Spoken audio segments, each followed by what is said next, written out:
3 out of 4 roommates in our house have slept with my friend's new virgin boyfriend, and now we're stuck wondering if we should say something or just let this wild situation play out. I, 21F, live in a house shared with 3 other girls, me, Sally, Holly, and Lisa. Sally, Holly and I went to school together. Holly and I were, and are, fairly close, and Lisa is her cousin who I've known for years. Sally, 21F, is someone we've always known and got along well with, but isn't really a great friend. She needed a place to live and we needed a roommate. While we all kinda run in different circles, everyone knows everyone where we live. So while I wouldn't hang out with the same small group as Lisa or Sally, we end up at the same parties and know the same people. Anyway, recently Sally had been dating a guy, 20s male, but we haven't met him. She's kind of embarrassed about her past boyfriends, one was abusive, one cheated on her, so we didn't pry. Also she has a tendency to be dramatic as heck, which can get exhausting if you get sucked in, so we tend to stay out of her business a lot. He has a fairly generic name, we'll call him Tom. She's been dating Tom for 4 months now, but they hadn't made love. Until last night. Holly, Sally and me have a WhatsApp group for the 3 of us. Lisa isn't in it, I think because Sally started the group and those 2 aren't close at all. She messaged us last night to mention she was having a friend round, wink nudge, and to ask if we were okay with it. We were both at a bar and said great, go for it. Happy times. In the morning we receive a message on the same group saying, guys, Tom and I lost our virginities to each other last night. I'm so happy. Followed by a biblical arc's worth of emojis. Now I'm sat here baffled by this message when Holly knocks on the bedroom door and comes in, and asks me how on earth Sally has managed to lose her virginity twice. Sally is a Christian. Very devout when you ask her about her religion, but not that great in practice. This has nothing to do with any of us girls, so we don't care. But this was kind of weird. We were a little dumbfounded but went downstairs and made coffee. A couple hours later, we hear Sally walk downstairs and a guy's voice in the background. They pop their heads in as Sally says, hi guys, this is Tom. He quickly says hello and then leaves. The issue is, I've made love with this guy before. Sally sits down and we ask her about the virginity thing, in a friendly way. She tells us no, because she is Christian she is a virgin, because the past boyfriends treated her so badly that she had cleansed her life of them and is a virgin again. We're apparently also ignoring the several one-night stands I've overheard through my bedroom ceiling, so we ask if she's told Tom that she's a virgin. She says yes because I am. And he's a virgin too, so I thought it would sound better. I've dealt with her denial issues before but this is quite a new level. Sally leaves and I quickly turn to Holly and tell her I've slept with him. As I mentioned before, Holly and I are close, but we know a lot of the same people. Holly tells me that she's been to a party with him also and Lisa slept with Tom at that party. So what do I do? At first I felt bad for the guy for being lied to about Sally's virginity, but now he's doing the same thing? And the fact that 75% of our house has slept with him is a little icky. Do we tell her? Do we tell him? Do we leave them to it? Do we get Tom to sleep with Holly so she doesn't feel left out? Update, 5 days later. Hi everyone. I think anyone that read the original post guessed it wouldn't be long before I had an update, but even I didn't think it'd be this quick. Anyway, buckle up. So since Sally lost her virginity, I'm rolling my eyes just typing it, Tom has stayed round basically every night. This is fine with all of us, even if a bit awkward. There's sort of an unspoken rule in our house that boyfriends are allowed round whenever without anyone needing to clear it first. If we see each other in the day, it's courtesy to mention, oh by the way, boyfriend is coming round later today, but no one has an issue if it's not brought up prior to the visit. They're not sleeping in any communal areas, and we have enough bathrooms that shower time is never an issue. So Tom has been in the house most evenings but we've barely seen him. They're still in the weird love-making stage of their relationship where they only leave the bedroom for snacks and Powerade and to wash their sheets, I hope, so it's not like anyone's avoiding anyone. So 2 days ago Tom must have been at work, because Sally was alone in the house eating lunch. Holly and I were on our way out, about to go shopping, when Sally asked if she could tag along. We said sure, we were just going to get shampoo and toiletries, but she said that was fine because she only needed to get one specific thing. When we got to the mall, Holly went to get an eye test, she'd been due one a while, and I was planning on just browsing for some work clothes. But Sally grabbed my arm and said you have to help me. While giggling, and dragged me into a store. Guys. She made me go to a lingerie shop and find a sexy nun costume with her.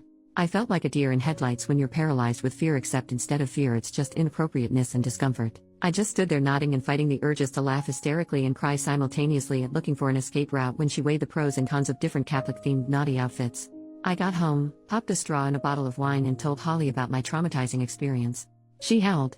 Moving on to today. About 30 minutes ago actually. Sally had a really early start at work, stock check or something, and had to leave before Tom woke up. While I was eating breakfast he walked into the kitchen and looked pretty shocked to see me. We said hi awkwardly, made niceties about the weather and asked each other about school and work. I assumed that would be it, but he addressed the elephant in the room.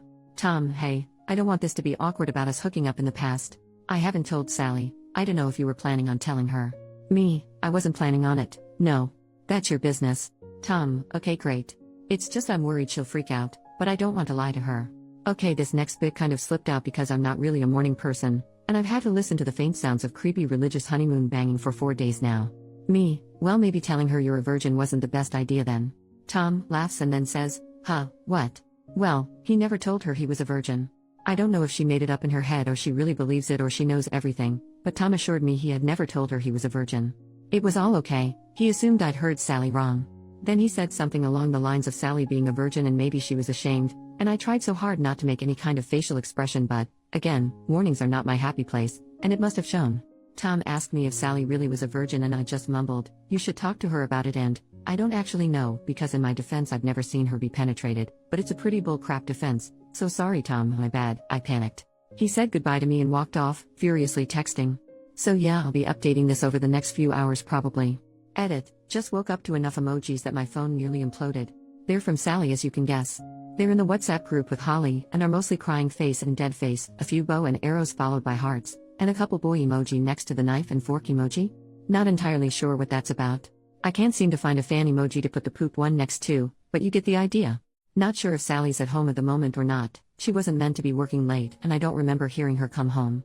I'm gonna pop in and see if Holly's awake and then possibly barricade her door shut. Edit number 2, I've been sat in Holly's bed for the last hour, while she's been reading both my posts and all your comments. She's loving the replies by the way, and is refusing to be called anything but madam now. Also anyone who private messaged me to ask if we're lesbians, sorry no. We ran upstairs to see if Sally was in her room. The door is locked so we think she's asleep in there, but she isn't answering any WhatsApps. Just chilling in the calm before the storm, practicing some sweet judo moves in case anything kicks off. I'm kidding, it won't. Edit number 3, okay I shit you not, we've just had the police at the door. Sally was apparently caught trying to break into Tom's house after he told her to leave him alone and threatened to call the police. Except he hadn't threatened, he'd done it. She resisted arrest and was popped in a nice little cell at about 2 a.m. She looks exhausted, bless her, but I guess a day's stalking will do that to you. She looks really sad and I feel so bad for her. Holly's running her a bath now and I'm going to make some tea. I don't know what happened between them but it looks like it fell on the not so chill side of the scale. Edit number 4, okay guys, here we go. Update time. Sally's asleep in bed and a lot has gone on in the last hour or so. Safety belts on, hands and feet in the cart at all times. Holly is here with me, she might pitch in every now and then. In fairness, Dance Moms is on at the moment, and she's done with this shit for today, so she might not be super involved. So the police dropped Sally off at home. They asked to have a quick chat with me about what happened, probably a good idea, because Sally's version was ever so slightly different, sigh, while Holly took Sally upstairs to get changed and whatever else she needed to do. The officer, who was super fine, not gonna lie, maybe he can do the rounds after Tom has left, told me that Tom called the police at 1 a.m., because Sally was harassing him over the phone and throwing rocks at his window. By the time they got there Tom had rang 3 more times, and Sally was climbing up a fence and shimmying over onto the kitchen roof, some freaking Batman crap right there. They tried to talk her down, where she was screaming and crying, they thought she might be on some sort of drugs, but I told them it's just her personality and a bit of caffeine usually. I laughed, he didn't. I'm glad you guys think I'm funny. Anyway, she tried to struggle when they restrained her and went to kick one of the officers, and at that point they were done being sympathetic, and popped her in the police car and into a cell. She's absolutely tiny so they didn't have to use force or anything, she's fine I promise. They asked us to contact her parents, because she refused to give them any contact details for her family, she would only tell them her address that she lives at with us. And guess who's off work this week so gets to play babysitter? Fan-freaking-tastic. Once they left, we got her in the bath and Holly and I sat on the bathroom floor talking to her about what happened. She was just crying into the bath and looked so sad and vulnerable, and I felt really awful for mocking her on this sub and stuff. Then she started explaining. We asked what happened. Sally said Tom texted her while she was at work saying we need to talk after work and she immediately panicked, because it's Sally. She blew up his phone. She didn't tell me this, she said she left him 3 missed calls, but she showed me her phone and the call log showed nearly 40. She then said he was such a jerk because he didn't message her to tell her he was okay, while she was worried thinking he could be dead. How Sally? How could he be dead if he texted you? My sympathy was now waning a little, but I was trying to be supportive.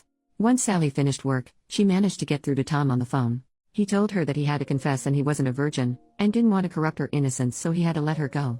At this point Holly took in a really deep breath, stood up and muttered something about needing more coffee, and walked out. I sort of asked Sally if she was sure that's what he said, because it didn't make sense, and she nodded really aggressively, calling him a bastard for tricking her. I was trying to be gentle, rather than just calling her out on her bull crap, because she hadn't slept and she was an emotional mess, so I asked why she didn't just tell Tom that she wasn't a real virgin. That was a mistake. She started crying and yelling about being a virgin again, Thanks for that phrase, whoever coined it in the first post, and how her virginity is her decision. Holly walked in with coffees and teas and Sally calmed down. She gave Sally her tea and gave me a coffee. I looked at her. I don't drink coffee and Holly knows this, and she just raised her eyebrows and nodded. I took a sip and it was mostly whiskey. Gotta love the girl. We asked Sally why she went to Tom's house. She said he invited her over to talk about them and work it out. My acute critical thinking skills tell me this is bull crap. Sally said he didn't answer the door and she got concerned that he, once again, could be dead. Tom is clearly accident prone as heck, and she needed to check he was okay. Hence the climbing.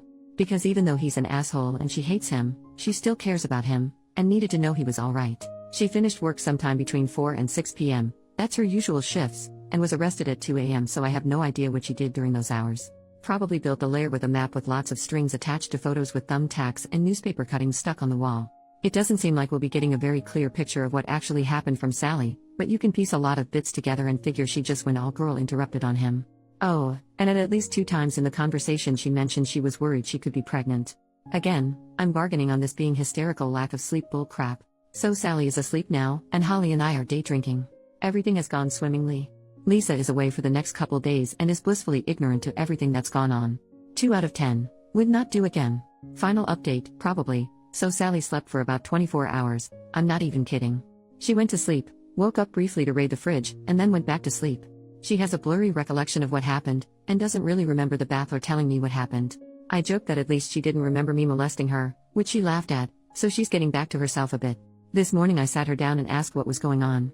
She told me that school has been getting really on top of her, especially with work too and going to all her church meetings and volunteering. I kind of wanted to say well screw church. But I feel like that's a thing you don't say. And she got some Adderall, I'm assumed Adderall. She just said they were study pills, from a couple guys at school to keep her awake to finish essays. But as it always is with delicious Adderall, people tend to take it a little too far. Not to get all after school special and preachy, but guys, if school is so hard you need to take drugs, maybe we should put ourselves first and become strips. Anyway, Sally's little pick-me-ups became a regular thing, and none of us noticed because we all get a little caffeine dependent during the school year and she had a pretty screechy voice to begin with.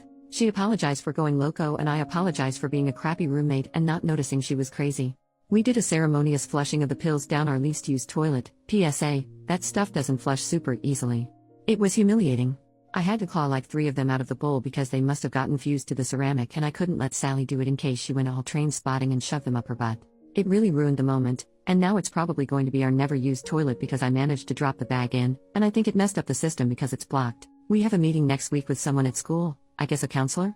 I didn't speak directly with her on the phone, who's going to talk about healthy ways of dealing with stress. It was just going to be Sally going, but she was nervous so I said I'd go too, and it can't really hurt to know how to calm myself down in a way that isn't alcohol. I asked Sally if she was going to talk her parents about this, but she said no, because as I mentioned in some comments, they're very religious and their suggestion would be pray more. I have their number though, I'll use it if I need to. I asked Sally if she was pregnant and her eyes widened and she looked baffled. She actually said no? Are you? So we can equate that to mild psychosis and crazy beachness, we've all been there. She also asked me if she thinks Tom would ever speak to her again and I just hugged her and started laughing so she hit me and went really red. Sorry honey, if he comes back after that, you don't want him. So for now, we are back to normal. I think. Sally is still a little crazy, but in the constantly hormonal kind of way. Holly and I haven't had a drink yet today, and Lisa is still fucking oblivious to all of this. She probably won't care. She genuinely doesn't like drama. I'd love to start a blog about us, as many of you have requested, but I'm pretty sure it'd never be as interesting as these posts. Relevant comments. Commenter number 1, so is Tom super hot? Are you guys in a smallish town? Trying to figure out the odds of 3 women in the same house sleeping with the same guy and not knowing. OP, he is very good looking, but it's also a small town. Basically everyone our age around here goes to the same bars and parties, so you're bound to know someone who knows someone. Commenter number 2, OP, I think this may be my favorite relationships post ever. It might not actually be appropriate to ask Tom for his side, but damn I'd like to know how it went down according to him. The poor man needs a bottle of booze for having to deal with her, so do you and Madam Holly. I doubt she will listen if you tell her, but Sally should seek therapy, outside her church. Part of me really hopes there's another update. But, for the sake of all involved, I also hope there's no more drama. OP, trust me I'd love to know too, because I feel like it would be vastly different from Sally's story. But we'll probably never know, unless I bump into Tom at a bar in the future. I'll be sure to update if I do. Once Sally is calm in a couple days I'll have a talk with her about all this, because let's face it, it was a bit much. I don't think her parents will be much help, they're nice but they're kind of the sort of people who think you pray all your problems away. Commenter number 3, Virginity is so self-evidently a social construct when you believe you can regain your imaginary virginity in order to imaginarily lose it again. None of this makes any sense to me. OP, it doesn't make sense to anyone.